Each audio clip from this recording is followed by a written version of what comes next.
the most realistic online racing sim ever made. This is iRacing. Detailed laser scan tracks, fully dynamic real world cars, and over 50 series to choose from.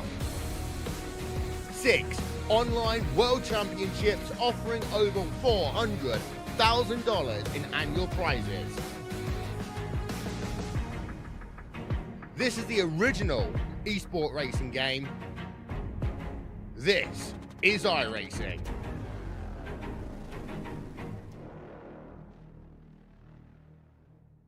2 to go. Is anybody going to try to maybe make a third one? This race still very undecided. The bottom lane just doesn't have enough cars now. The rules have been reversed. They're running out of time and they know it. How about Noah Mikulski in the 03? He can easily fit in this battle. The bottom surges to the inside. Now pulls even with Hutton off the turn number 2. 900 horsepower at their feet. Banks doesn't have a push. Hutton, can he do it off of turn 4? Right, giving him another push. They stack him to the outside. And the line, checkered flag, big surges to the bottom.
Saturday Night Racing League live here tonight for what's sure to be a great start to an even better into a season as we get ready to grid.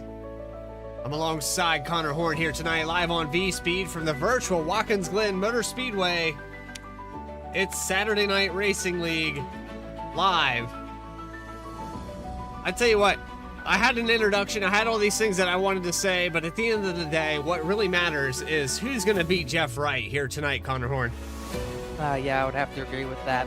It has been pretty dominant for Jeff Wright this season. Not only just in general, he has, 5 wins this season, but he dominated Sonoma at our other stop at a road course. This is our last stop, so he's going to be the guy to beat tonight for sure, but not the fastest in practice, not the fastest in qualifying, but he's still going to be a force to be reckoned with. A fun fact about Wright's season, he won 4 of the first 6 races, but since then, he's only won 1 of the last 5, and out of these last 5 races, we've had a different winner every time. Stravato, Wright, Turner, Chad Klinger, and last week, Seth Hatchell on fuel mileage at Kentucky, so maybe it could be anyone's race tonight. Getting trackside now, we have our pole sitter on the field, and that would be the 73 of Joseph McWhorter. He put up a blazing time, a 1:12. We're going to bring up your grid right now. Let's get on transition here. We got all this theatrical music going on, but what we really want is to see Joseph McWhorter with his 1:12.4 right next to Mark Whitley in second position. This top two, able to edge out Jeff Wright. Actually, the top three as we go back to third position. Chad Klinger also with a 1:12.4. They beat Jeff Wright by just a slim hundredth of a second. Going back to the fifth position, it's going to be Ryan Carlisle with Angelo Horonis in sixth. Seventh spot will be Joshua Banks in the 35 with Bailey Turner in the 24. Jonathan Cofield will start ninth, and last week's winner, the 84 of Seth Hatchell at New Hampshire. Last week it was Kentucky he was able to get the win at. I apologize. You're all good. The week, 2 weeks before that was Bailey Turner at New Hampshire, but Turner's going to be starting back a little bit further. We saw him in the 8th position, but row number 6, Chuck Sweeting, Ray Massey. Chuck Sweeting would have been the winner if it wasn't for fuel mileage. He starts 11th tonight alongside Massey. Then row number 7, Brandon Wallace and Mark McFadden, the 99.71, side by side. And rounding out our field of 16 cars, small field tonight, it's the 63 of Max Cost, alongside what would be the 03 of Noah Mikowski. The 03 not gridded up, so if he doesn't start, it would be a field of 15 cars tonight. So 16, 15, we know it's going to be a slim field. It's usually a pretty small field at these road courses. Takes a unique breed of people to get around these places. Who's your pick here for tonight? I already talked about it pre-race. Who you got? I'm still going to go with Jeff Wright. I think he's consistent enough to be able to win a race like this, but we will have to wait and see. We always talk about how he dominated at Sonoma, but that is kind of his strong suit, has always been Sonoma. He is good on the road courses, but Watkins Glen's completely different from that type of track, so he might have a bit of trouble on his hands tonight, but I still got the 48. Transitioning over to the race scene now. Static cameras, beautiful shots here from the wonderful Watkins Glen in New York. I'm going with Joseph McWhorter. I watched him in practice. He's got the foot pedal camera on here tonight. Watching that pedal consistency. That's what it's really all about, is how consistent can you be around this place. You have 11 opportunities to mess it up. Watching these guys in practice, this car looked very loose, especially through the S's up the hill. I'm interested to see who can hold it together the longest. But you do have a good pick with Jeff Wright. He showed it at Sonoma. He showed it on the entire West Coast. Pace car gets ready to pull off. That Porsche could probably show these guys a thing or two about getting around this place, but nonetheless, it's going to get out of the way. We're going to take 3,400 pounds, hit the loud pedal, and Joseph McWhorter is going to lead them into turn 1. Green flag is out. And we're live underway for race number 12, Saturday Night Racing League. Oh, Klinger's already into the wall, and McWhorter. And Jeff Wright on the outside. That's going to open up Chad Klinger. Big wreck there. He's spinning. That means Mark Whitley takes over the lead. Jeff Wright falls all the way back to 15th position. All right, new picks. Who do you got? All of ours got taken out. I don't even know. Wow. Our picks are entirely out of this thing so far. But now, one thing I was going to know, we do have that stage yellow at lap 10, similar to what we did at Sonoma. So not over for those guys yet, but it is so hard to make passes here that it is going to be pretty detrimental to not have track position. This puts Mark Whitley into the lead. This puts a situation here where guys are going to be recovering all race long. And we saw Jeff Wright able to recover at Sonoma. So he's not entirely out of this thing, but for now, Whitley in a good spot. Carlisle just behind him in second. Angelo Horonis. We talked about him a few different times where he's had some outbreak races. Running in the third spot right now. He's going to come across the line to do lap number 1. That's the 29 car. Horonis gets himself into third position after all that. And that start, it really does look like a classic case of Gen 4 wheel spin. You got to be ready for it on any start or restart at any sort of track. And it looks like a case where I think because it was a road course, I don't think they were expecting it on the front row. But it seems like everyone in the first 2 rows spun their tires. Riding on board here with the 24 of Bailey Turner. And this is another guy that's just starting to turn up the heat here as we get close to chase time. You see him all over the back bumper of the 35 of Joshua Banks. Banks, the short track specialist, currently in the top 5, but it's looking like through this carousel, the 24 is starting to get a little bit closer every lap. The Pepsi Monte Carlo tonight. Bailey Turner, no slouch on road courses himself. Oh, wow. Banks put it really deep into the corner, and so did Turner. I think they both went in too deep there, but 24, Bailey Turner, no slouch on his road courses. I'm excited to see what he can do. Now he's got a gap over the guys we thought would dominate as well, but he's got to get by Banks first. He's to a little bit of history, but Banks just a little bit better off the final 2 corners. Back on board with the 24. They have Jonathan Cofield in the 4th position. There's certain corners where they kind of catch up to him. As we go through these S's, it looks like they really suck up to the back of that 58. And he's kind of holding him up like at certain parts of the track, and then he gets it back on the faster sections.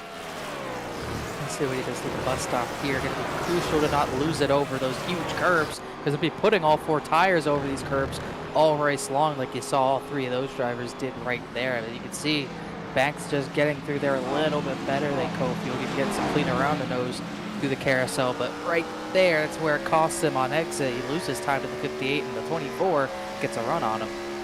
And that's what I was talking about, these exits through the faster portions of the track. But it's like the late braking, the 35 and the 24 all over each other. They cannot afford a mistake. Mark Whitley still leading this thing. He's pulled out to 1.3 seconds over the 81 of Ryan Carlisle. The 48 of Jeff Wright back up to the 11th position. He's still got a lot of work to do, and with that accident, he did claim a little bit of damage on that right front. You can see a little bit of damage there, and that was partially, that's where he hit Joseph McWhorter. They went right front to left front. If you look to the 73 McWhorter, you could see that left front damage as Wright goes wide. You could see a little bit of fender damage on the left side of Joseph McWhorter. But the one who really got the worst end of that is Chad Klinger, who's already off the track down in 16th position. There is the 09. He has parked it on pit road. Going back to the 73, though, he's just behind Seth Hatchell. That was our winner at Kentucky, as I was corrected.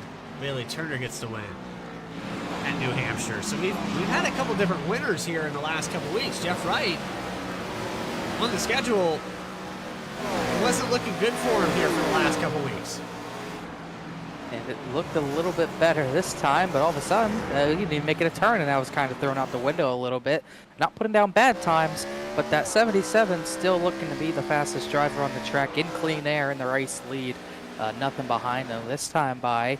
Still faster than the drivers behind him, as Jonathan Cofield lost 2 positions there to Bailey Turner, Joshua Banks. Trying to look at, ooh, wow, Hatchell really missed turn 1 there in the 84, but he won't hit the wall or the tire vent bubbles. He won't hit those. That's a position for Wright, who was not faster than the leader last time by, that I was going to mention, but he was on par with this time. And that's astounding because, like we said, Jeff has that little bit of fender damage. Knocked him down a second, but he's still able to keep pace with the leader. 112.954 for Mark Whitley, and about a second difference, 0.2 short of a second for the 48. The 73 of McWhorter working his way up after that spin. He is back up into the top 10. He's currently in the 7th spot. We're going to go on board with him and show you. This is what I was talking about in pre-race. So I'm not basing this off of nothing. This is what footwork looks like. This is how precise you're going to have to be tonight. You can see him getting on the throttle to get out of the corner. Look how slowly he has to put the pedal down, blip the throttle as well to get upshifting here down that front straightaway. And then you can see that's how he's shifting as well, blipping that throttle, getting it down to a slower speed. Perfectly hitting that apex through turn 1 as well. You really want to clip that turn 1 curb just barely, and he's doing a great job of that. And even with that damage, just being smooth like he is right now is going to make all the world a difference. That's what it takes to get around this place. I've never figured it out. He's on Logitech pedals. I've always blamed my pedals for why I couldn't drive this place. The 73 putting it down out there right now. Trying to get back up there to the top 5. Trying to get back up into that front row where Mark Whitley and Ryan Carlisle right now have pulled away from pretty much the entirety of this field. The 29 of Hronis, though, he's not totally out of sight from Ryan Carlisle. We're talking about 0.7 of a second. This field is spread out from nose to tail back to Brandon Wallace. We're talking about 10 seconds. Brandon had a little incident there. Couldn't really see what happened, but clearly some front end damage as he's sliding through the bus stop over the curbs. So we'll have to see what he did maybe later on, but definitely that 99 car is hurting as he's now down to 15th. Last driver on track right now after Klinger's exit as Whitley continues to grow his lead. He was another 6/7 of a second faster than Ryan Carlisle last time by. That 81 not keeping up. Angelo Hronis and Joshua Banks actually closing in on that 81. So you can see the 77 pulling away from second place, Ryan Carlisle. Hronis, Joshua Banks starting to tighten up. Bailey Turner, he's fallen back quite considerably. He's kind of falling back to the clutches of Jonathan Cofield and Joseph McWhorter now later in this run. Can really slow the lap before as well, so maybe just already maybe driven the tires off or just being extra cautious. We'll have to see, but next time by we're working lap 8 as battle for 10th. Hatchell just got back by Ray Massey after his incident. Interested to see what happens as far as strategy goes here, because you do have the option to pit before the lap 10 stage yellow. You have the option also to stay out, so interesting to see if these drivers are going to take track position or fresher tires. If you're guys like Jeff Wright, you might consider that, taking the pit stop before the stage break, because you won't have to come down pit road and you know you're fast. That's going to get back all those positions you lost at the start of this race. Had a change for second. Sorry to cut you off there. Hronis into, I think, out of the last 3 corners. I don't know if we caught that, but he did get by Carlisle. Yeah, 29 Hronis up to second position now. We need to get a sponsor on that 29 car. One day, I'm sure he'll get one, but he's making no sponsors proud today, but still looking very solid up to the runner-up position. Meanwhile, in the back, Bailey Turner is still getting reeled in by Joseph McWhorter. McWhorter has gotten by Cofield last time by. Jeff Wright's closing in on that battle as well. And I don't remember when we'll close pit road, whether it's when the leader crosses lap 10 or not, but if that is the case, you should see drivers dive down pit lane maybe this time. Something to consider. I've seen guys come down early. If you're not too far behind the leader, you can stay on the lead lap. Whitley did come in from the lead. So down pit road here for the 77 machine. Bailey Long, Turner long as pit well. road. And Jeff Wright, not surprising. And that's just playing the hand you're dealt. The situation that the 48 team is in right now, they're going to have to make some tough calls, tough decisions. 77 to Whitley, who started outside of the pole, hits his pit stall. The 24 into his, and Jeff Wright in there as well. Whitley, that's how big of a lead he has. He's going to come off as Carlisle trying to defend off Joshua Banks.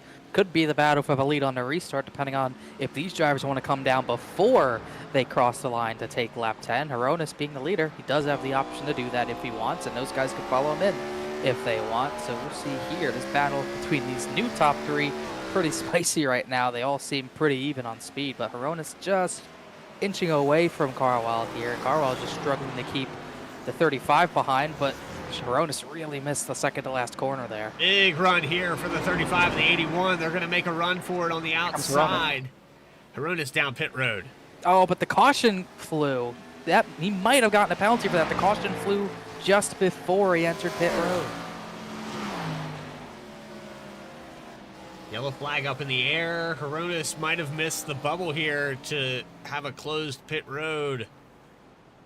That's going to cost him dearly. Mikowski just wrecked. The 03 just wrecked in the second to last corner. He slammed the left side. Let's take a look back and see what happens here to Noah Mikowski.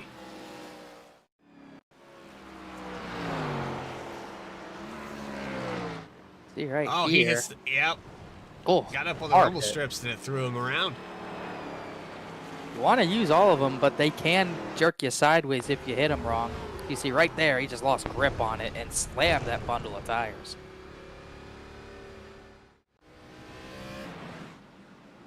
So heavy damage here for the 03. Ryan Carlisle getting led around by the pace car. The 35 of Joshua Banks just behind him. Some of the guys that came down pit road. We had Bailey Turner, Jeff Wright, the 77 of Whitley, and the 29, which is kind of a gray area here. Still haven't had an official word on what the deal is going to be with that car coming down pit road during the yellow flag.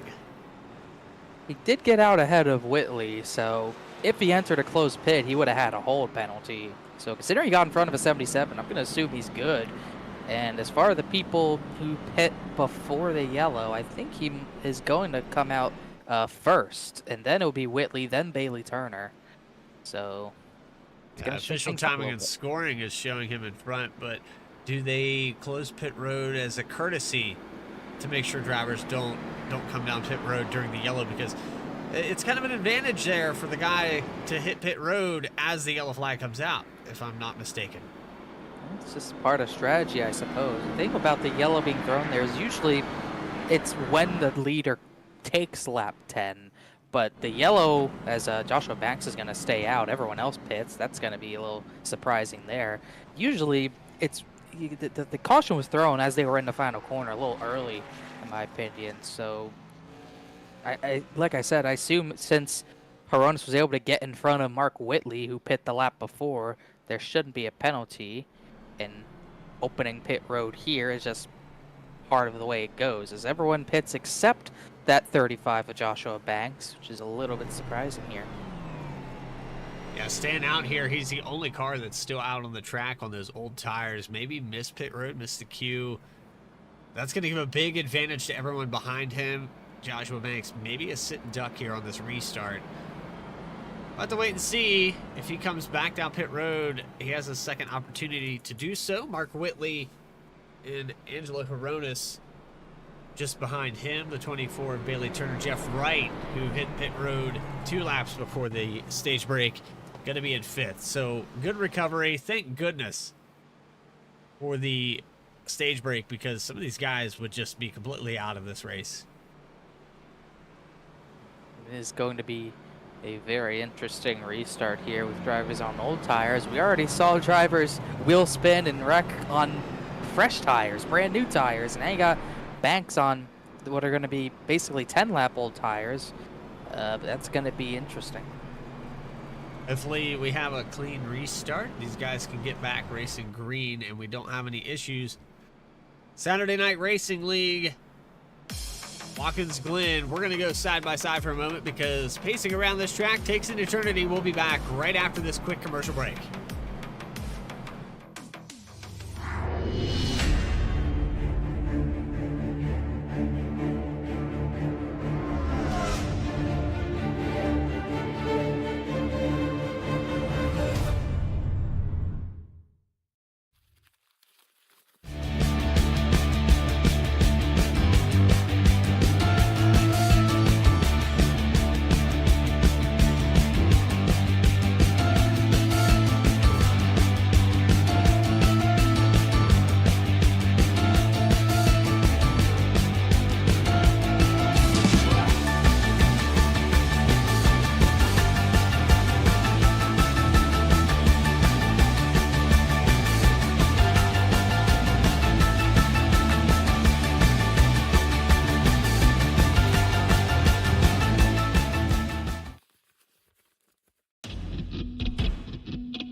The most realistic online racing sim ever made.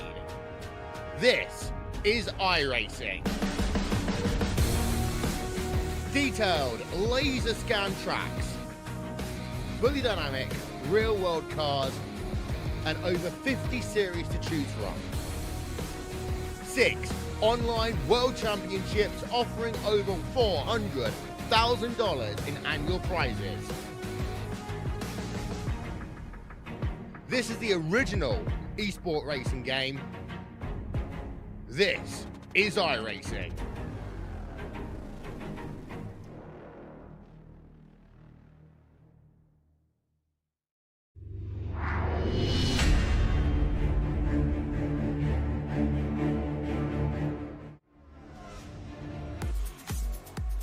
Saturday Night Racing League live here from WATKINS Glen. We've completed 12 laps. Stage break coming off. Looks like the pace car going to pull off this time. By your front row is Joshua Banks and Angelo Horonis. Second row, Mark Whitley, Billy Turner, Jeff Wright, Joseph McWhorter. Two of our picks back there in 5th and 6th, able to recover after that the start of the race. With that spin, let's see if the pace car can pull off and not spray any oil into turn 1. Green flag back out, and we're underway. Big jump for Joshua Banks into 1. It's like we're clean this time. No wheel spin, but this Banks getting into a corner well. Ooh, got wiggly a little bit. Horonis, nowhere to go. Here comes Whitley.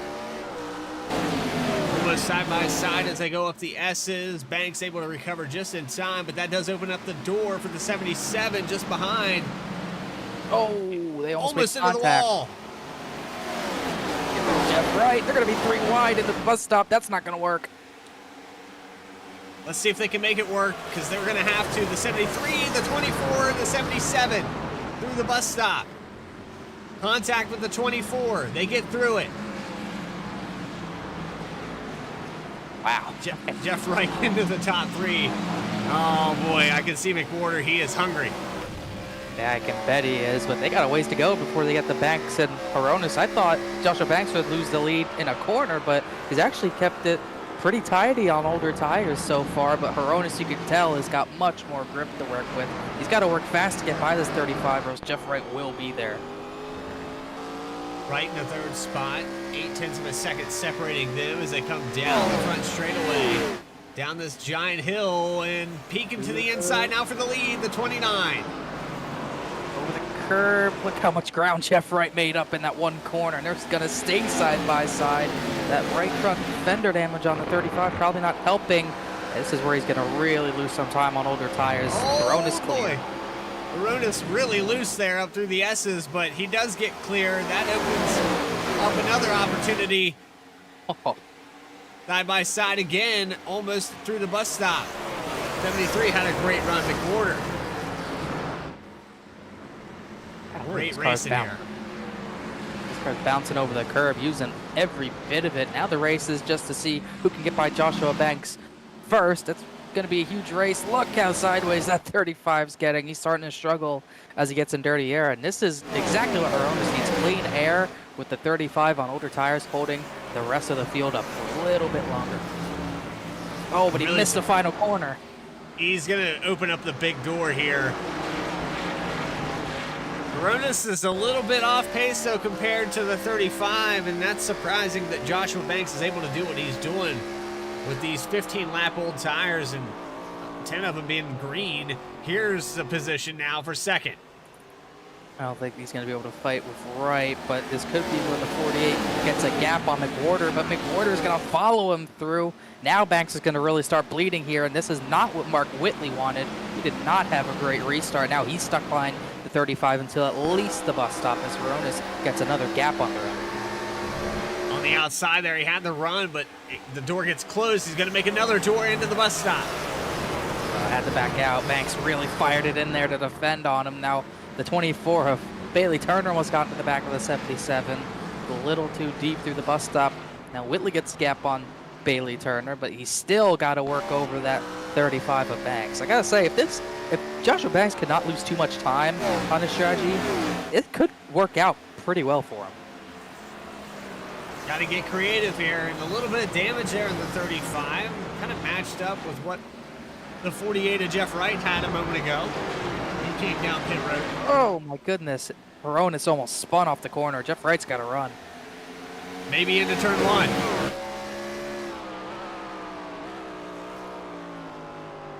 Dragging that brake a little bit late there for the 29. Not going to matter because the 48 car, oh man, through the S's, he gets a run on the exit. Curtis driving for his life right now. Really using those rear tires up just to stay with it on the short run. McWhorter is using them through the S's. He might have a shot at Jeff Wright here. He might think this could be for the win as they're going to battle for second. There's not a lot of room there. Oh, Wright's in the grass. But he made it work somehow. All over the place here for McWhorter. As he hit the bus stop, he hit the curb, and it threw him to the outside. Any gain that he had on Wright, he loses it back to Joshua Banks, who's now under fire for the 77 of Martin Whitley again. I think Whitley's going to have the spot this time. Whitley gets around, second to last corner. His top three is going to accordion again. I'm very sure of that. Much cleaner lap for Hronis. Oh, when no. he is, oh no, Wright has an issue. Wright has a major issue. I believe he missed a gear. Missed a gear. Yeah, he had to miss a gear there or something. I don't know how he didn't get slammed. That was a great job by everyone to avoid him somehow, but just more adversity for this 48, the battle, as he lost maybe 4 or 5 positions there. He goes from about second, third position all the way back to seventh. He's going to have to work his way all the way back up there. We're talking about 2.6 seconds to the lead. Angelo Hronis pulling out a little bit over Joseph McWhorter, and Mark Whitley back in the picture now. He could be a leader here soon. Exactly what McWhorter and Whitley wanted, to get positioning back over Jeff Wright, as now 3 cars in between the 77 and the 48, but that 29 still pulling just a little bit away, but McWhorter is trying to reel him in here now with cleaner air, as the battle is going to be pretty highly contested for second, and Joshua Banks on all tires still in fourth, but Carwell's reeling him in. I'll tell you this, for those of you that don't watch the Friday night broadcast, they've had a consistent winner over there. They run a lot of mile-and-a-half tracks. Last name Brewer. He's won 5 of the 7 races. Last night, I jumped on the bandwagon for a driver, the 29 off the track here. That's going to open the door up. The 73 McWhorter takes back the lead. And this just puts a staple in what I was about to say. Just too many mistakes. I think Hronis has the pace to stay there, but it seems like he's made at least 1 mistake every lap, and that there he just overcooked turn 1. Now Whitley's trying to keep pace with Joseph McWhorter, dives hard into the bus stop, too deep, almost took He's out going to overshoot it. Oh my goodness, he almost took out McWhorter, and now he's back with Jeff Wright, even getting passed by him. He's going to have a slowdown penalty where he's going to have to let a lot of cars by. Through that bus stop, just sent it a little too hard. That's a little bit of an understatement. My goodness, he really wanted that spot, but just overcooked it, got lost in the moment. Now he's got to do a little bit of recovery driving. He's not letting up a lot more time. Maybe he doesn't need to give up a lot more time, but that was a big moment in the race, and look at the lead Joseph McWhorter is opening up. Pulls out over Angelo Hronis, and they're 3 wide going into turn 1. That was Ryan Carwell. Carwell trying to make it 3 wide there, but Banks back up into second on the oldest tires. Bailey Turner now going a little backwards. Wright and Whitley trying to work around him, as the 81 of Carwell got by Hronis. That 29 is not looking good long run wise right now, as he's starting to really fade here. But 2 damaged cars, 1-2 right now. How about that? I tell you what I was about to say before this race, or before the change for position, all the mistakes, all the craziness, I jumped on the bandwagon, and I talked about a driver that we didn't normally talk about on Friday nights. I picked him to win. I joined my co-commentator. I'm 1 for 1. So can I make it 2 for 2 this weekend with Joseph McWhorter? After lap. Oh no, back here again. Wright makes another mistake. He had position on Bailey. He lost 2 positions on that. We got a pit stop already. That's Seth Hatchell. Probably make it to the end from here. probably make it to the end from here, but that is a little early. I think he's just wanting to get clean air and fresh tires. As someone who's kind of got that is McWhorter. He is now over 2 seconds ahead of the battle for second with Ryan Carwile, who just got that spot back from Joshua Banks. Impressive what Banks has been able to do with these older tires, and he's going to fire back into the bus stop as he peeks to the inside. He's going to do it again. Oh boy, they're going to make Contact. Big hit there, and another one, and he spins across the front of the 29 of Hronis. Joshua Banks into the outside wall. That was kind of predictable after they went side by side there, but such a good strategy for Banks up until that point. Just a little too aggressive, got him into a bad spot. Joshua Banks gets sent around all the way back to the 10th position. A lot of ground to make up. I would look to see him come down pit road probably this time. Yeah, he probably going to make a stop at this point, but now after all that, it puts Mark Whitley back to second, and the 35 of Banks, very, very told us. It definitely looks like he's going to bring it down. We'll see if he's able to even repair any of that, but that is just music to the ears of McWhorter, who opened up another 2 seconds on his lead. McWhorter fast in practice. Even with that damage, he's still one of the few cars putting up 113s on this racetrack.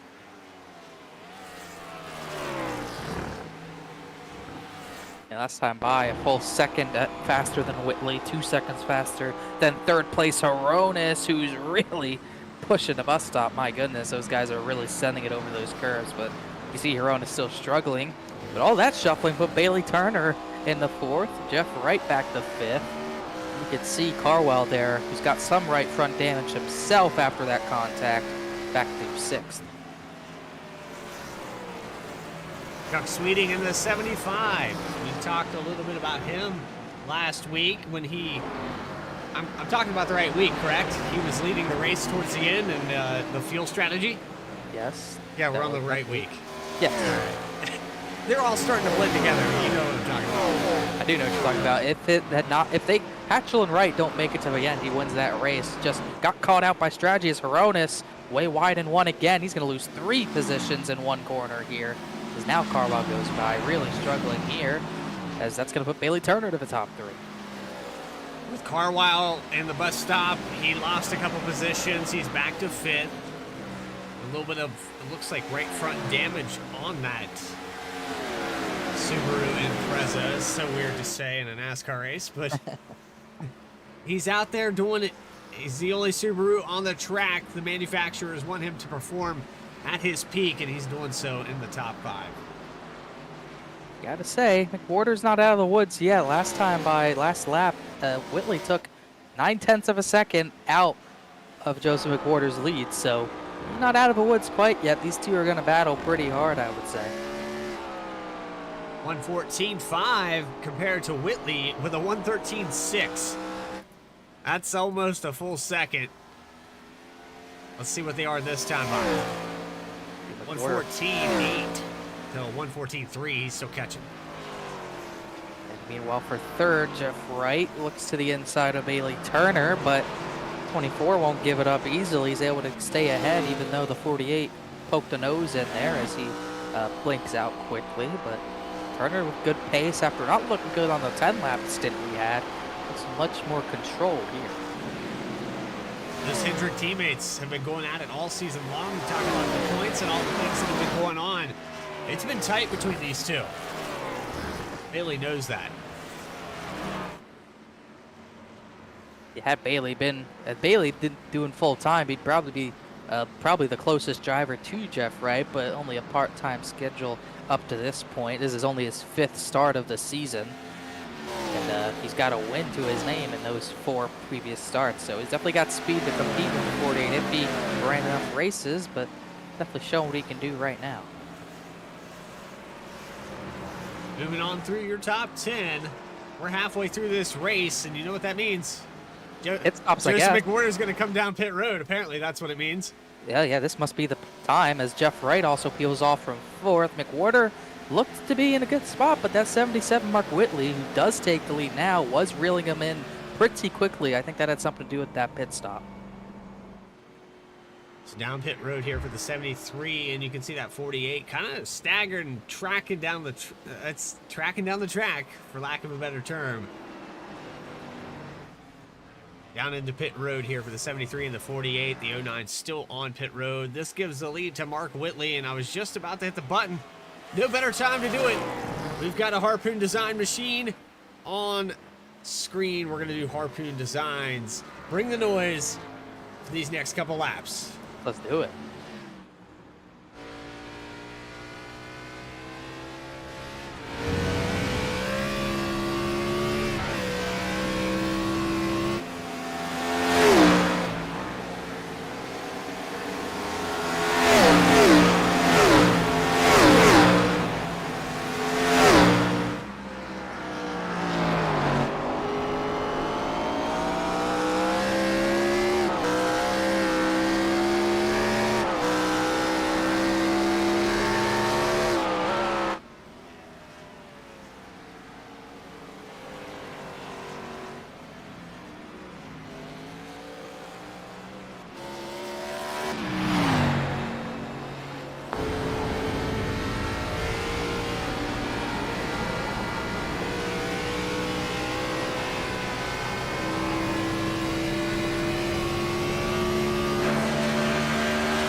And down pit road now for the 73, actually 77, I apologize.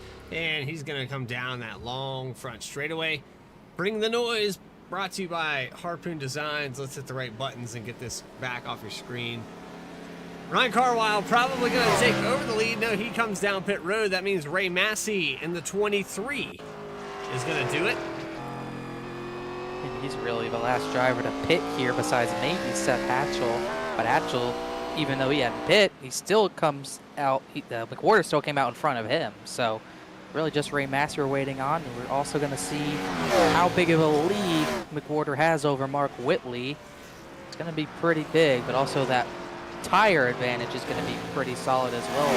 Whitley's off the pit road. McWhorter's already headed up the S's. Not as big of a gap as I thought it would be, though. 19.7 seconds.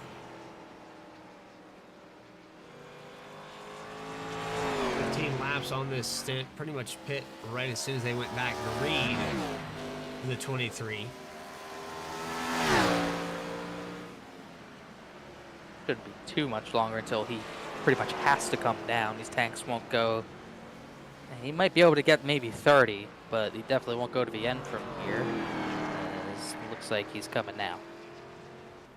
Down pit road for the 23. Joseph McWhorter going to resume the lead this time around. That should do it for green flag pit stops. These guys have pretty much got this all figured out. Now, we talk about this car and how slippery it can be. Totally different ball game when you come to a road course. It's all throttle control. It's all pedal response. Joshua Banks, 35 car off the track. He is done for the night. Also, Jonathan Cofield, he had been in the top 5, top 10. He has severe left front damage. Not sure where that was from, but he used up the left side of that 58 Impala. Is now down maybe outside the top 10 as Massey's coming off pit road now, as Mark Whitley is still trying to chase down that 73 car. These guys work cut out for him. 2.8 seconds, and we saw that towards the end. Oh boy, through the bus stop. Looks like it's a handful. But towards the end of that last run before the green flag pit stops, the 73 ripped it down pit road, seeing the 77 catch up to him. I think we're about to see more of the same. I think I'm about to agree with you. I don't think we're going to see much different. I just think it's going to be so hard for Joseph McWhorter to hold him off. Willie's going to pressure tires. He was already closing in on him on even tires as well, so it's going to be tough for McWhorter. As thought Jeff Wright might give that 77 a challenge, but he has nothing to really contend with him for. Last time by Mark Whitley faster by 0.7 of a second. 1:12.911 for the 77. He is the fastest car on the racetrack right now. Take that back. Ryan Carlisle with a 12.4. Back in the 6th position, putting up a pretty quick time. Mark Whitley, though, we're talking about a couple tenths here and there. It's under 2 seconds now. A little slide through the bus stop. Jeff Wright does the same thing. These guys are driving their heart out trying to catch that 73 right now. Well, he's certainly not saving anything, that's for sure. He is definitely trying to get this move done as quickly as possible in case anything happens. And at this rate, it could be done by the end of the very next lap, maybe sooner, because he is on a tear right now. Going to shave that lead down a little bit more this time by 1.5 seconds. Just under that.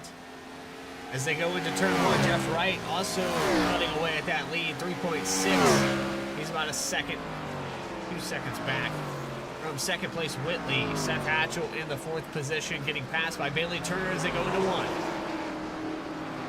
Hatchell, I believe, trying to remember, he had come down. I think he's still yet to pit a second time here, so we'll just have to wait and see when he's going to be ready to come down. Actually, no. I think he was the earliest to come down. Sorry about that. He came down probably the earliest of anyone on lap 19, so he is leading time right now on older tires.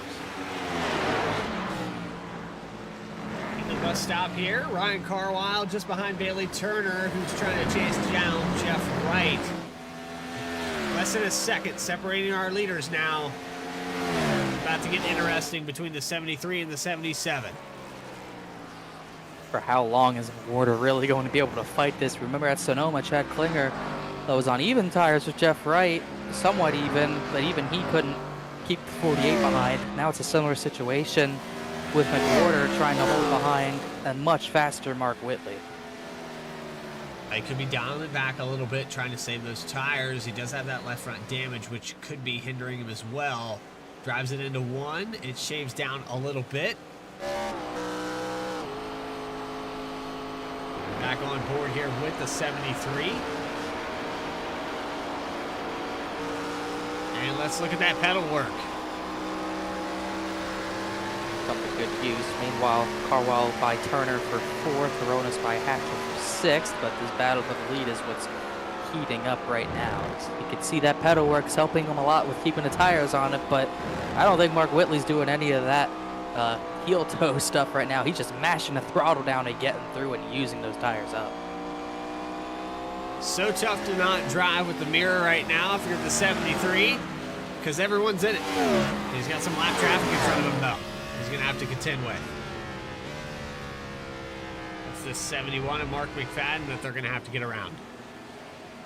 Noah Mikowski not too far up the road either as they come to take 10 laps to go. 10 laps to have a shot at keeping the 77 Harpoon Designs Impala behind as McFadden just gives way to the 2 leaders. Smart move from that point of view as here comes the gap down once again. Another 0.4 of a second taken out of that lead. 2.6 seconds to Jeff Wright. Ryan Carlisle, he is an eternity away, only 7 seconds.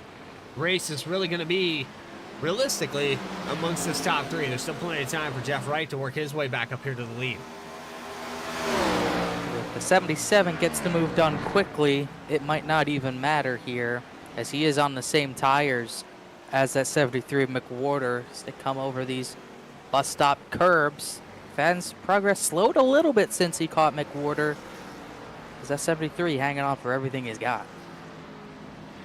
This is probably an instance of I'm going to save tires until you catch me, and then I'm going to turn up the heat.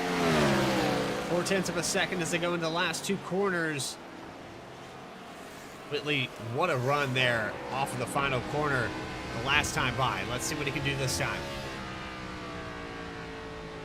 He's really going wide on the exits of some of these corners compared to McWhorter, who's really keeping it tidy and not using much tire on the exits of the corners.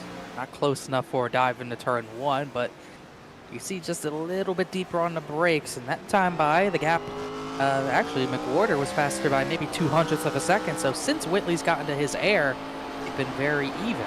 How long will that last? He's just got to find that special spot on the track where he feels comfortable getting the run, getting the pass. And if you're McWhorter, you got to know where that spot is so you can defend it.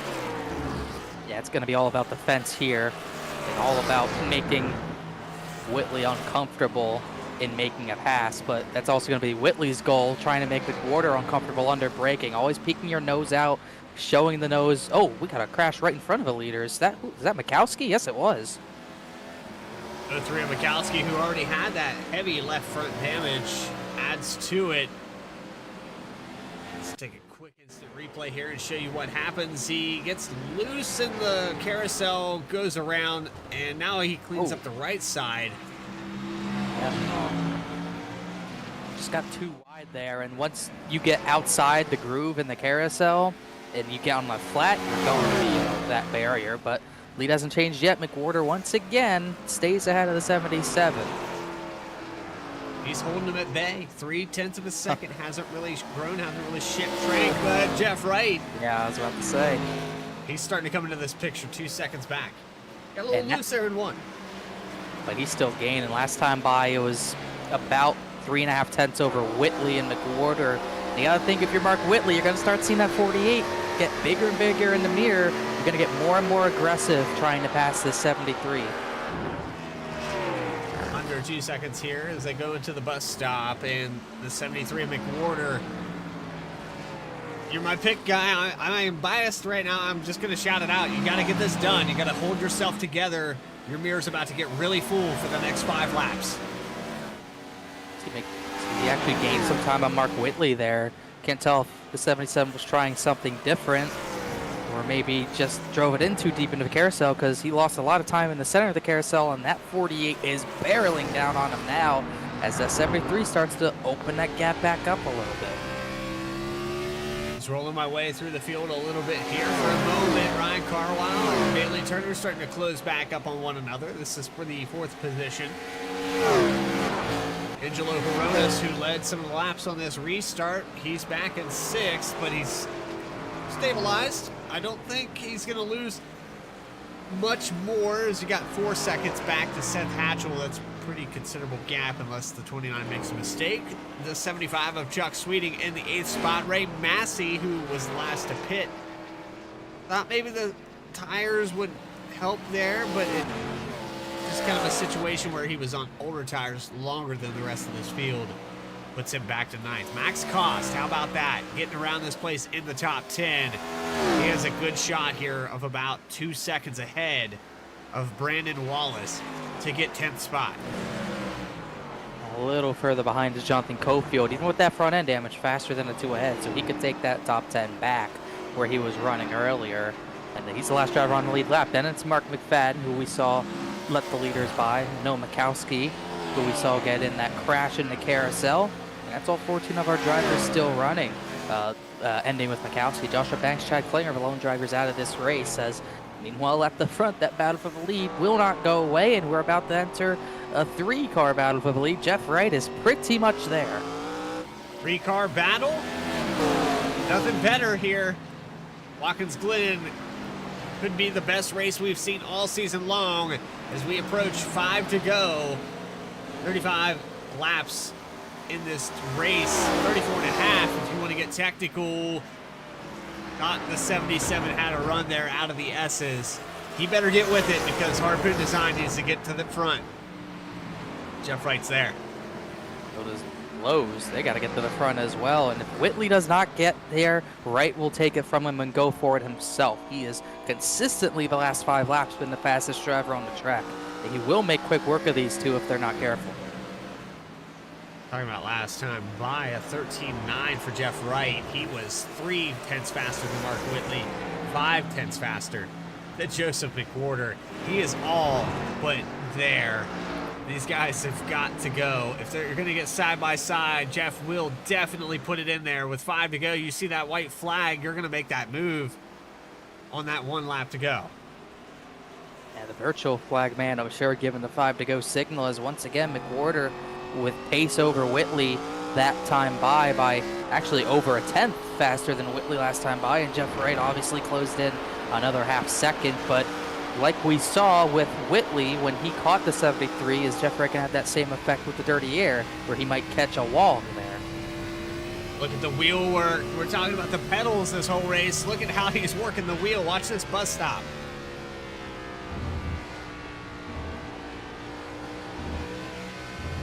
Gotta watch for lap traffic. Brandon Wallace lets the leaders by there.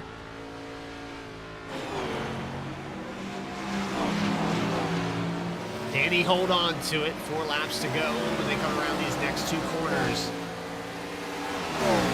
Mark Whitley catches and shaves down a massive lead. But when he gets there, into that dirty air for the 77, it all got stagnant. Now we're talking about Jeff Wright, who might be making a pass here on the 77 car for second place. Wiggle. Whitley wiggled really bad out of the final corner. That might give Wright a chance to maybe take a dive, but he's not going to. Once again, slower than the 73, but not by much. You're Jeff, you've got to take it the next lap or 2 because you're not going to have the opportunity. If you race alongside second place for too long, McWhorter's going to pull away. It seems like Whitley's best shot is up the S's. You can see how much he does actually gain on McWhorter. It's all up the S's, but after that, he just doesn't really gain anywhere else as here comes more lap traffic for McWhorter to navigate. That's Jonathan Cofield in 11th. He's trying to catch Max Cost for 10th, but he will let the leaders by. Cofield is 1.8 seconds, and him letting these leaders by is going to cut a break here for the 63 of Max Cost. The race is starting to shape up. 3 laps to go now, 2 corners until we see that.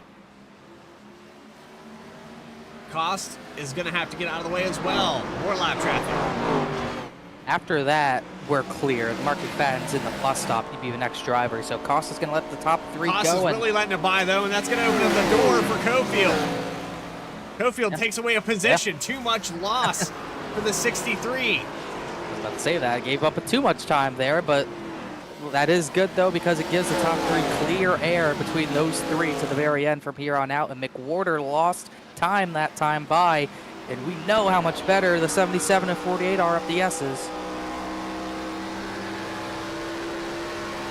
Do they take it in the bus stop? Let's find out. He's looking. Little peek there to the look, and not this time. Doesn't have the run.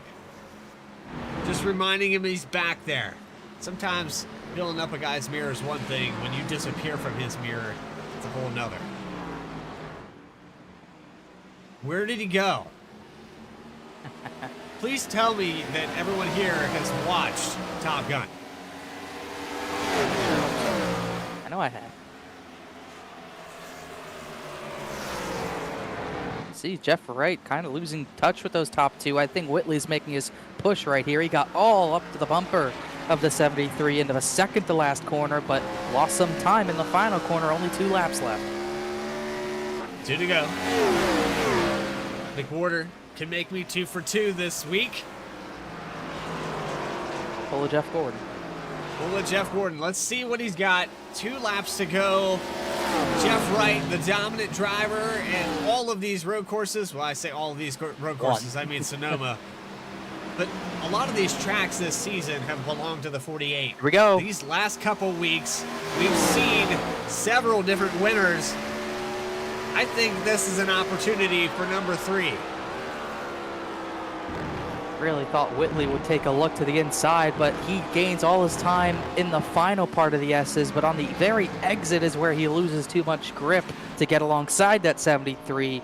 But he's got to somehow find the grip to do it here because he's only going to have one more chance if he tries to do it up there. Big wiggle out of the carousel. Snapping it back and forth. Lots of wheel work. McWhorter loving what he's seeing in his mirror here. He's just got to do it one more time. 11 more corners. We're going to have a three-way battle for the lead. Joseph McWhorter takes the white flag off of turn 11. Who's going to win this race? Race number 12 for Saturday Night Racing League. The damage on the 73, it doesn't seem to be affecting him. Oh, he's loose off of turn 1, though. This is the best part of the track for Mark Whitley. If he can find a way to have a look into the bus stop, that could be his avenue. Not so good through the S's compared to normal, and that gives a little pull away for the 73. The footwork one more time up on your screen. This is riding on board with the 73. Oh, the curb's good. Don't bounce him too harshly this time. It might come down to possible contact having to be made, but Whitley's not even close enough for that, and Jeff Rick can't do anything either. They're driving their hearts out. McWhorter's going to come off for 2 more corners. We've got to run. Big run. What a missed shift. Does he dive it down into turn 10? He does. He gets all over the bumper. Might have to hit him right here. Not going to be enough. He thinks better of it, and off of turn 11, it's the 73 car of Joseph McWhorter, your winner here tonight at Watkins Glen. What a finish. Unbelievable. Three-way battle for the lead. Less than a second separate your top 3.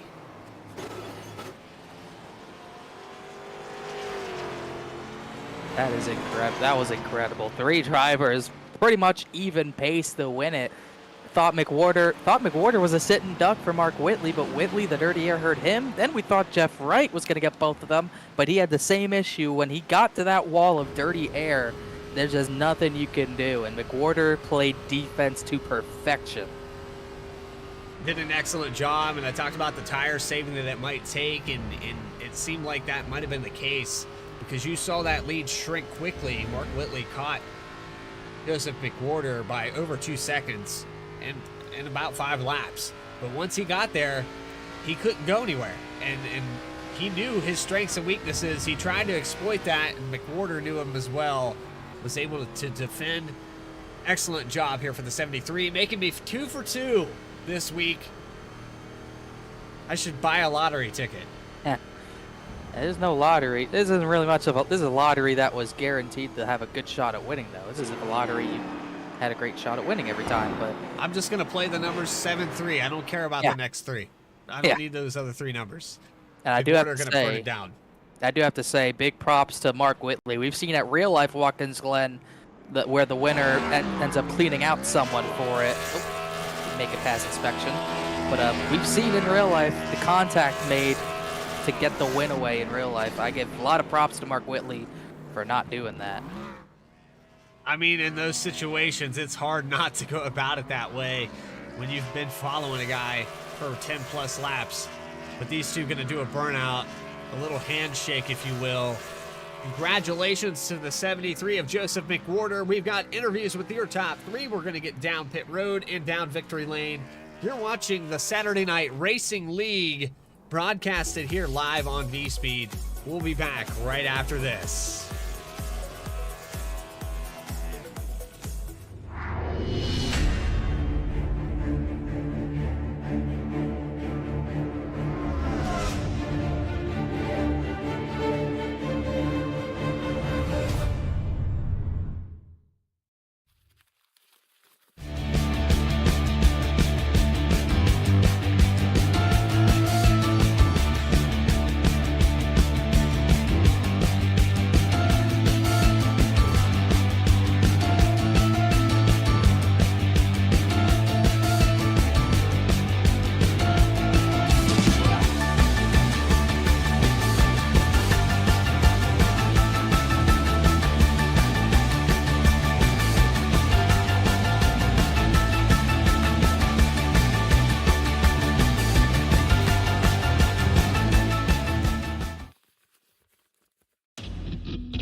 the most realistic online racing sim ever made.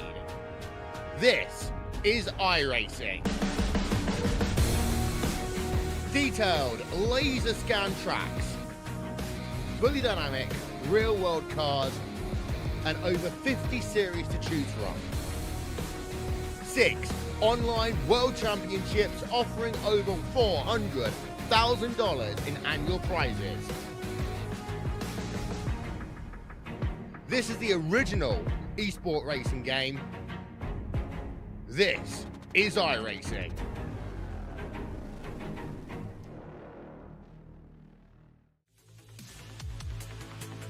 Back here live on B Speed for Saturday Night Racing League has concluded. Watkins Glen for 40 laps, and it was an intense one. Nobody really knew. Well, I really knew, because I picked him. Joseph McWhorter gets the win here tonight.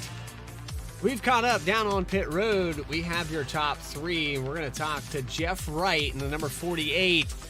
I think this one stings a little bit for you, Jeff, but I tell you what, man, it was a hard-fought battle after lap 1, turn 1. You see Joseph McWhorter, Mark Whitley, and Ryan Carlisle, a few different cars just get totaled at the start of this race. Yeah, the beginning was definitely a little treacherous, to say the least. Definitely, didn't put us in a great spot to start things. I was, not wanting to try to have to dig ourselves out of something, but it all kind of worked out. We a couple of cars we short pitted before the stage just to try to get back some of that track position. We got a little bit of damage from that spin. We got into the wall a little bit, but actually was able to fix most of it under green flag pit stops and not go a lap down. So I was trying to stay on pit road as long as I could, get the car repaired as much as I could, and then go out. And yeah, what a crazy race, though. But big congrats to Joseph McWhorter. He's been fast all season long. So, I think a lot of people thought it was probably just a matter of time before he got one. And also Mark Whitley, man, he was really quick tonight too. He led a lot of laps. They were both on fire. They were both real quick, and I thought Mark was maybe going to go get him because he had the tire advantage. I think he pit 2 laps after Joseph and I, so I thought Mark was going to go get him, and he came out in front of me on the last cycle of pit stops, and I was like, oh well, that's probably my chance at maybe winning this race. But then once Mark caught Joseph and those guys were kind of battling, I think it slowed him up a little bit and kind of brought me into the picture, but I just didn't have anything for those guys. Those guys were quick. They took care of their stuff. And once again, big congrats to Joseph because he's been fast all season. Yeah, and you're talking about the front row, and we didn't expect it. We talked pre-race about picks, and Connor was definitely on the Sonoma train. We saw how you got around that road course. Talk about a little bit how this track is different than Sonoma. I know you're turning left and right, but this track has a different aspect to it. You have those S's in this carousel, the bus stop. There's just so many things that are different than that racetrack. Tell us a little bit about how that is a different aspect. Yeah, both road courses, but, they are, very different, with Sonoma being a lot of hard braking corners. I'd say it's more of a rhythm track, and it kind of drives more so like a short track. And then Watkins Glen is just another animal. You got to attack this thing. It's, high speeds. It's just, it's hard to compare the two. But I definitely like Sonoma a whole lot better. So I've had more success there. I'm trying to get better at Watkins Glen. And, I felt like we had a good recovery tonight, especially after spinning. So definitely not too disappointed with third place after the way that initial start went. Yeah. But just 2 very different tracks, and they suit different driver styles for sure. And Sonoma just tends to be the road course that I tend to be a little bit more comfortable at than here at Watkins Glen. Well, before I let you go, I got one more question for you. I'm sure that Connor's probably going to ask Mark the same thing. You get up there, you see this lead, you're over 2 seconds behind, and that's the same case with Mark. You guys catch up to McWhorter. Did the dirty air affect the ability to actually make any moves? Did it change your line? Did it change the pace that this track drove? I think so a little bit, and I think you kind of saw that as Mark caught Joseph as well. Mark was coming quick, and I think he was. I looked down at some of the the relative, and there was laps where Mark I think was pulling me almost a full second. As soon as he come off pit road, and so I thought Mark was, like I said, was just going to go win the race. I thought there's no way, we're stopping him. But, maybe Joseph was, holding back a little bit and then turned up the heat once Mark got to him. But yeah, I do think I kind of felt similar too. Once I got to Mark, I kind of felt like there was nothing I could do. I was driving as hard as I could. I don't really know. Yeah, we're seeing it right now. Yeah, I don't know how to save tire at Watkins Glen. So I was sideways so much of the race and almost lost it a few times. So, but yeah, once again, big congrats to Joseph. Big win for him. Good to see Mark back in the league, and I know we had a really good battle with Mark back at Texas. So yeah, hope to see him here in the upcoming races as well as we approach the playoffs. Well, congratulations on that third place finish. Jeff, do you have anyone you'd like to shout out and thank besides Poker Night in America? Oh yeah, we're gonna get to that later. You already know, but yeah, thank you to the other co-league admins, Brian Chambliss, Reggie Ortega, Chad Klinger for all they do in assisting with the league. I feel really bad for Chad tonight. He was gonna be a guy that was gonna be right up in the mix. He was really fast in practice and unfortunately got taken out lap 1. So I hate that for Chad. But just thanks, him sticking around even through the session here just to do some race control. Reggie doing the race control tonight as well. Broadcast team as always, Bradley. Really happy to have V-Speed and have you and Connor in the booth every single week. It's awesome, and I know it's been a grueling season, but hey, we're off week, so you guys, I hope you got some plans. Go on vacation. You guys have earned some it. Beer, buddy. I promise. All right, good to hear it because you guys deserve it for sure. So yeah, and then obviously thank you to the sponsors. So Harpoon Design, Track USA, Walk and Roll Costumes. Appreciate everybody that makes these things happen. We appreciate you, Jeff, and thank you for everything you do. Congrats on the third place finish as we look to get into race number 13. We're ever so much closer for those last 6. It's right around the corner, so good luck, man, and we'll talk to you maybe next week. Or, well, not next week, but next race. 10-4. Thanks, guys. There he is, third place finisher here tonight, and we have Connor Horn. He didn't run. He rode the golf cart, but he is down there with Mark Whitley right as we take him to second place. That's Mark Whitley right there with Connor Horn in pit road. Yeah, too long of a track to run. So yes, we took the golf cart, but Mark Whitley looked to be the guy to take this win away from everyone tonight. Led 10 of our 40 laps tonight, Mark. But once you got to Joe's McBorder, it seemed like you hit a wall. Take us through those last 10 laps, just sitting behind a 73, and also asking, was there anything else you could have really done with the 73? There might have been. I ran a little long trying to see if I could overcut him because it seemed like I was catching him before he pitted the last time, and came out. I don't know, it was like 3 seconds behind him, but he was on 2 lap older, and I was really pushing it hard trying to catch him, and I got to him. But by the time I got to him, I feel like I burnt the tires off a little bit, and I feel like I was still faster than him, and I could have probably done a couple dives on him, but I don't want to really put he's running for the championship, teammate. I don't want to, try to go for a win that means nothing to me and, wind up wiping both of us out and take his championship points because he's on the cutoff line. So if I'd have got a good enough run, I'd probably, it would have been easy to overtake. I'd have probably took it, but I just didn't want to force the issue and, both of us wreck. And, Jeff was getting to us that last little bit, and I was kept trying to see if I could look anywhere else, see if I could, get a run on Joe somewhere where I could get clear and run away. But Joe was backing the corners up, which was making me lock the tires up a little bit, and he was getting a little bit better run through the center. So I think we could have maybe, if we had a couple more laps, maybe his stuff looked like it was starting to fall off a little bit there the last couple laps. So maybe we'd had a chance to get up there, and maybe he made a mistake and I could get by him. But it's fun to come in here. It's only my second or third start, I think, of the season. We had some bad luck the other 2 starts, so good to get a podium finish. And maybe next season we'll run full time and show them what we got. Yeah, definitely showed us what you had tonight. Like I said, led 10 laps tonight, but just couldn't quite seal the deal. And congrats to you, at least on a good run-up finish. Good run for your team. Anyone you want to thank for this? Yeah, big shout out Brantley over at Harpoon Designs. He designed both our cars, me and Joe. He was doing the spotting for me. Big shout out. Check him out at harpoondesign.com. He's also got almost 2,000 paint schemes on Trade and Paint if you want to check out some of his other work. And, shout out to my family tuning in these broadcasted races. I know this is one I normally don't do, so I appreciate some of them tuning in and watching me. And I already got a couple text messages from them telling good finish. So always appreciate that. And shout out to the league for allowing me to come in here on a part-time basis. Got some really good drivers here, and really good competition. So glad I could be a part of it. And I guess the final shout out to you guys for putting on a broadcast. Should be fun to go back and watch. Maybe I can learn something, see if I could have done anything different there at the end of the race. But all in all, it's a good night. Beckham. Sorry. Oh, I've No, done that no, before. He wasn't too happy about that, so I wanted to make sure I Not didn't do that teammate. again. no, not a teammate, but you definitely proved something tonight. Runner-up finish, just short, but still great run. Mark Whitley, second place tonight. Thanks for talking to us. Sounds good. Second place finisher, and I shouted that out. I didn't really mean it, because I tell you what, I am 2 for 2 this week. I'm 2 for 2 this week, Connor. I got him. Their race winner, Joseph McWhorter. I just want to reestablish I'm 2 for 2.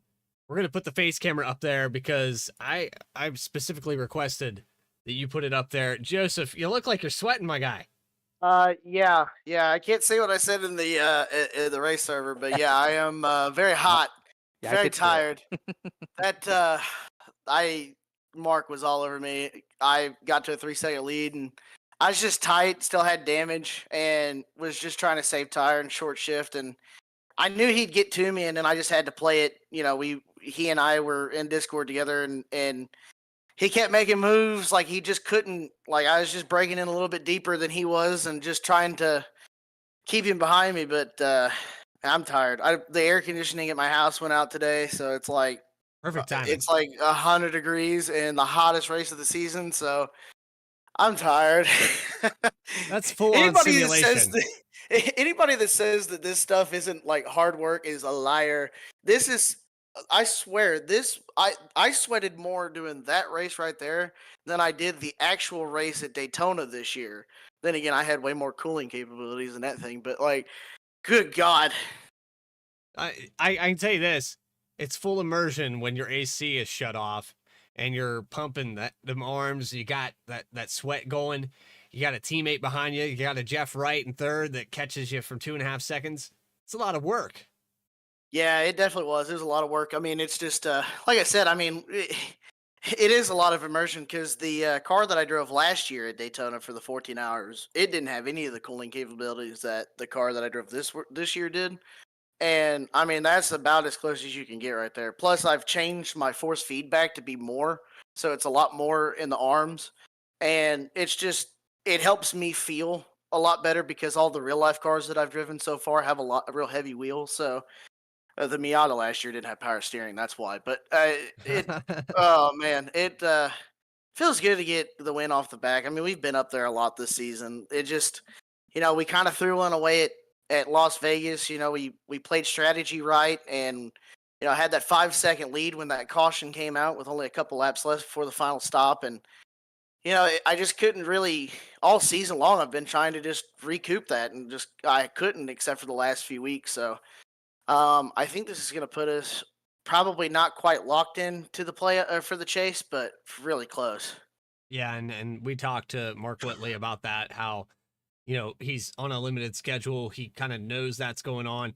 He didn't give it away. And I even mentioned wrecking you. I think that's the only way he gets around you, because you played an excellent strategy on defense. He already did once tonight because he fishtailed in front of me, and I had to check up, and Chad didn't have a chance because I started in second. He started in first gear, and he got a little bit of a jump on me, and he went from the left side of the racetrack to in front of me, and I checked up, and Chad didn't even have a chance, killed me, and spun me down on the inside.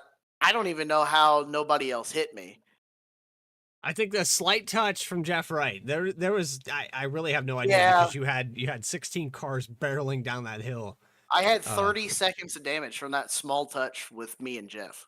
Yeah, it was incredible. It could have been a lot worse, but nonetheless, a recovery. You get back up there in the top 3, and there's less than a second separating the top 3 and the last 2 corners. That's incredible. Congratulations on the victory.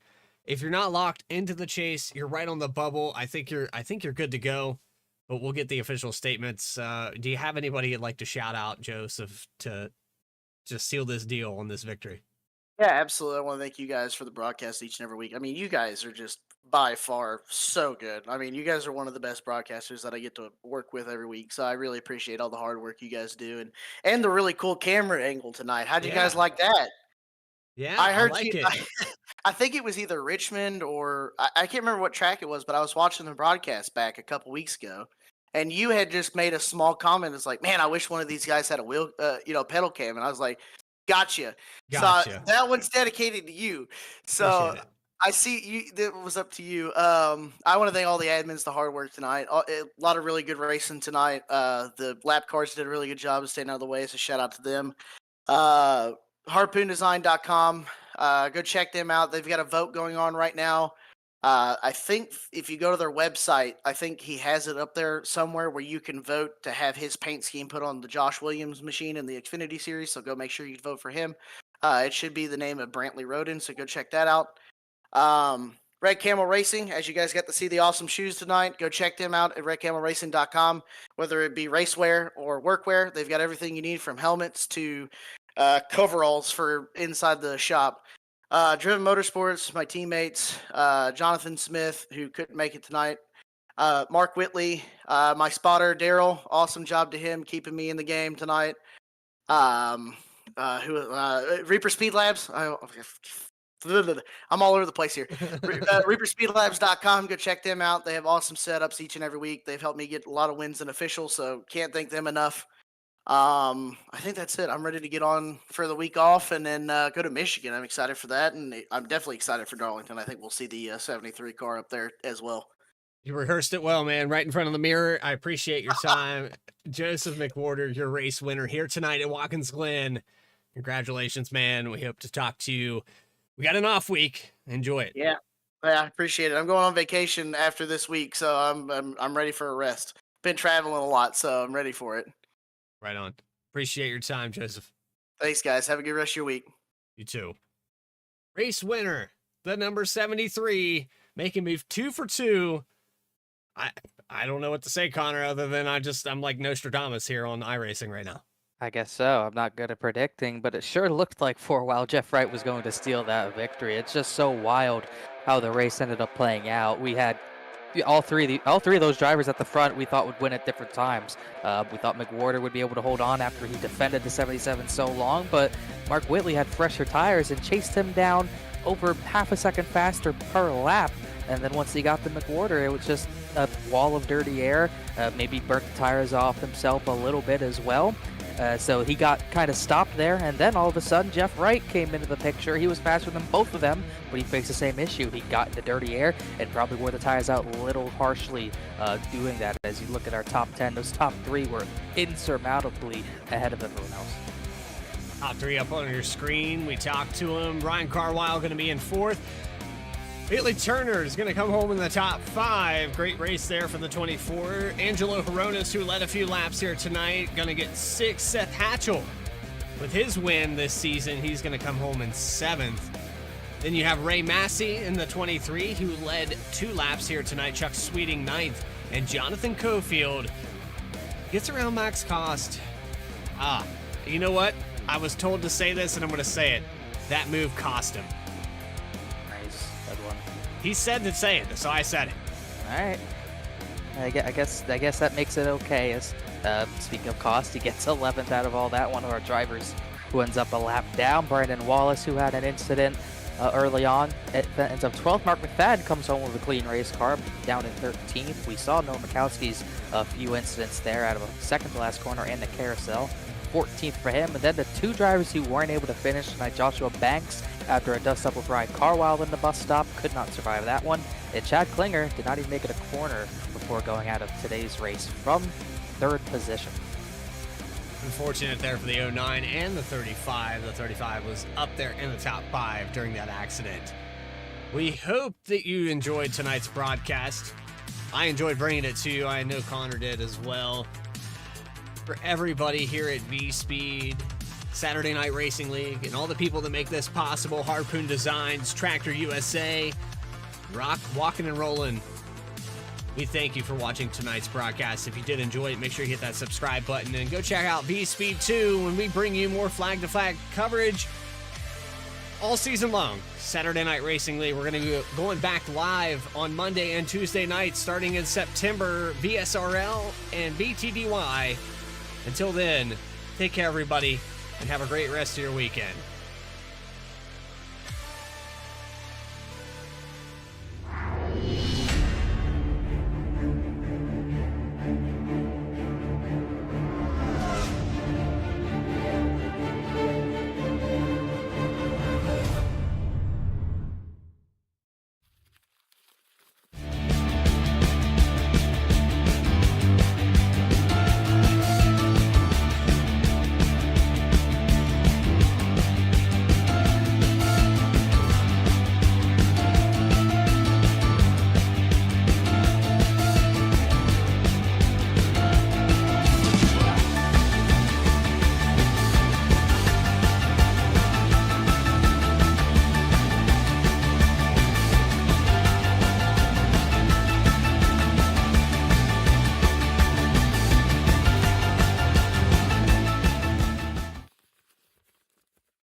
The most realistic online racing sim ever made. This is iRacing. Detailed laser scan tracks, fully dynamic real world cars, and over 50 series to choose from. 6 online world championships offering over $400,000 in annual prizes. This is the original esport racing game. This is iRacing.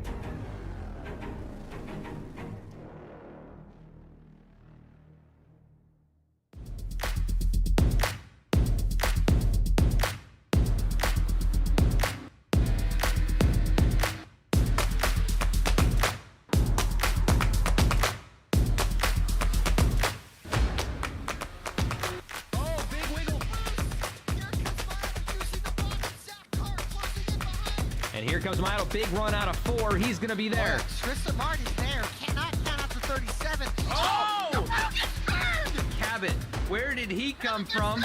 Here comes Dweck. A punch from the 33. It's a drag.